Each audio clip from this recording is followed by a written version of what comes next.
قیام اللیل، تہجد کی نماز۔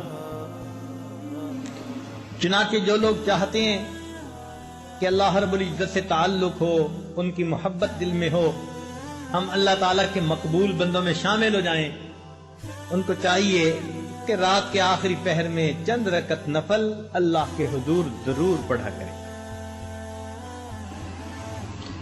اللہ تعالیٰ فرماتے ہیں والذین یبیتون لربہم سجدا وقیاما۔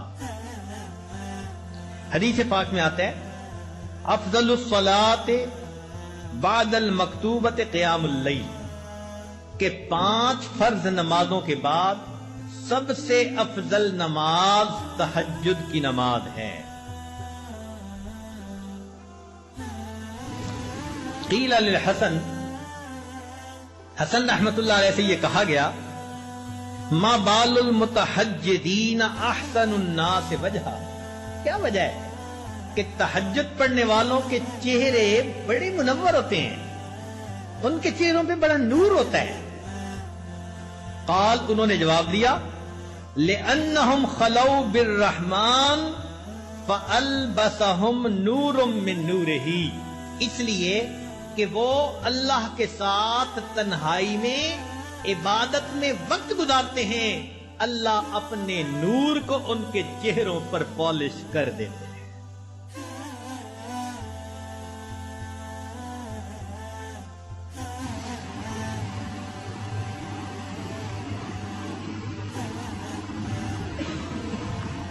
ایک بزرگ فرمایا کرتے تھے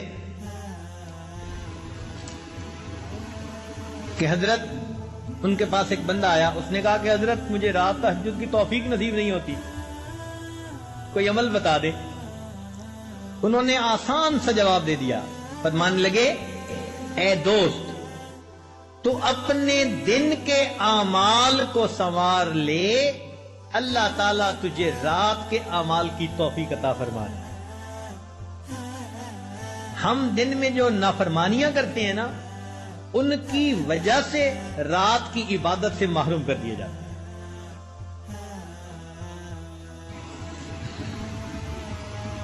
فقال لا تعصه بالنهار، تو دن میں اللہ کی نافرمانی نہ کر، وهو يقيمك بين يديه بالليل، تو دن میں اس کی نافرمانی نہ کر، وہ تجھے رات میں قیام کی توفیق عطا فرما دے۔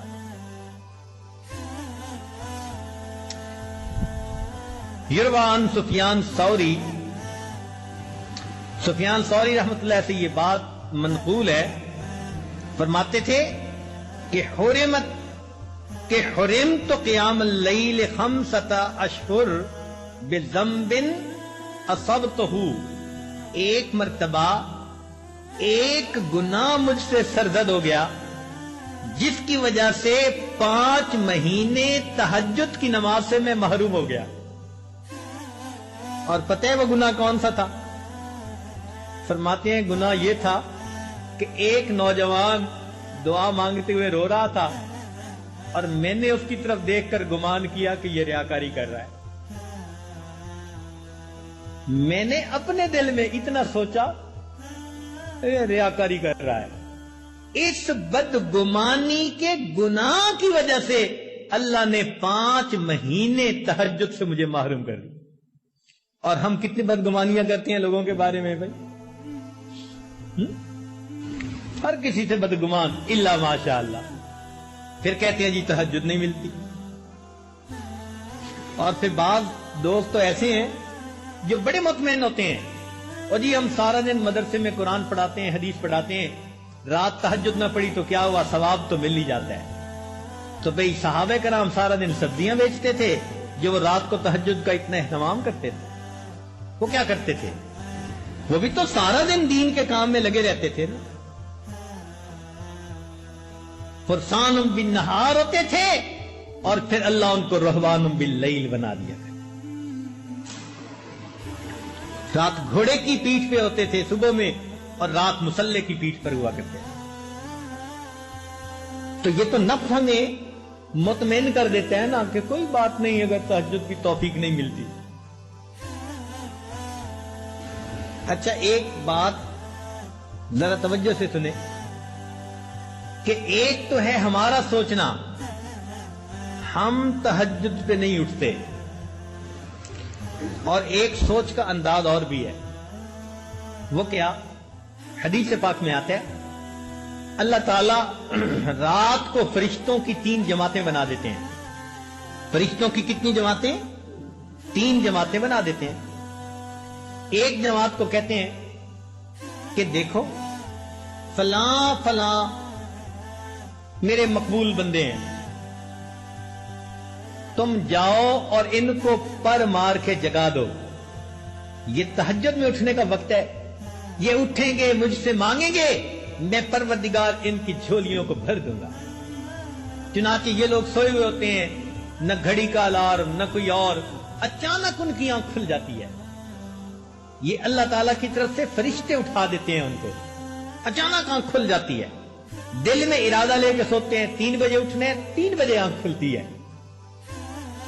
تو اللہ تعالیٰ کے فرشتے جگا دیتے ہیں۔ اور پھر دوسرے گروپ کو اللہ فرماتے ہیں کہ جاؤ فلاں فلاں فلاں میرے ناپسندیدہ بندے ہیں، میں انہیں پسند نہیں کرتا، تم جاؤ اور ان کو تھپکی دے کے سلا دو، یہ میرے نیک مقبول بندوں کے اٹھنے کا وقت ہے، اور میں نہیں چاہتا کہ اس موقع پر یہ مجھے اپنی شکل دکھائیں۔ رات کے 1 بجے تک جاگتے رہیں گے، 2 بجے تک جاگتے رہیں گے، جب تہجد کا وقت شروع ہو جائے گا نیند آ جائے گی۔ آپ شادی بیاہ پہ دیکھیں، لوگ پروگرام بناتے ہیں آج شادی کی رات ہے جی ساری رات جاگیں گے، ساری رات نہیں جاگتے، جب تہجد کا وقت شروع ہوتا ہے سارا مجمع سو جاتا ہے، گھر کی عورتیں سو جاتی ہیں، مرد سو جاتی ہیں، مہمان بچے سب سوئے پڑے ہوتے ہیں، وہ سوئے نہیں ہوتے، ان کو سلا دیا جاتا ہے۔